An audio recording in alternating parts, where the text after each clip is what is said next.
ஆவியானவரே உம்மை நாங்கள் வரவேற்கிறோம் அப்பா.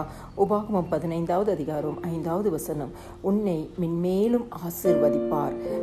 இந்த நாளிலும் ஆண்டவராகிய இயேசு கிறிஸ்து உங்களுக்கு கொடுக்கும் வாக்குத்தத்த வசனம், உன்னை மென்மேலும் ஆசீர்வதிப்பார். தேவ சமூகத்தில் ஆசீர்வாதத்திற்காக ஒவ்வொரு நாளும் காத்திருக்கிற உங்களுக்கு ஆண்டவருடைய ஆசீர்வாதம் இந்த நாள் எங்கள் மேல் வந்து தங்க வேண்டும் என்று சொல்லி ஜெபிக்கிற உங்களுக்கு ஆண்டவர் சொல்கிறார், உங்களை நான் மென்மேலும் ஆசீர்வதிப்பேன் என்று. இதுவரைக்கும் பார்க்காத ஆசீர்வாதத்தினால் உங்களை ஆசீர்வதிப்பேன் என்று சொல்லி கர்த்தர் வாக்கு பண்ணுகிறார். உன் கை செய்யும் வேலைகளெல்லாம் உன் தேவனாகிய கர்த்தர் உன்னை ஆசீர்வதிப்பார். இந்த நாளிலும் உங்கள் கையின் பிரயாசத்தினால் ஆசீர்வதிப்பார். உங்கள் கைகளினால் செய்கிற சகலவற்றிலும் கர்த்தருடைய ஆசீர்வாதம் இந்த நாளிலும் உங்களுக்கு தங்கும்.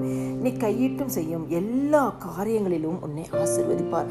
இந்த நாளில் நீங்கள் செய்ய போகிற எல்லாவற்றிலும் தேவனுடைய ஆசீர்வாதம் உங்கள் மேலும் உங்கள் பிள்ளைகள் மேலும் உங்கள் சந்ததியின் மேலும் இருக்கும் என்று சொல்லி ஆண்டவராகிய தேவன், ஆண்டவராகிய இயேசு கிறிஸ்து உங்களுக்கு வாக்கு பண்ணுகிறார். வாக்குத்தத்தம் பண்ணினவர் உண்மை உள்ளவர். நீங்கள் அதை உங்கள் விசுவாசத்தின்படி அறிக்கை செய்யும் பொழுது அதே அற்புதத்தை நீங்கள் பெற்றுக்கொள்வீர்கள். ஆமேன்.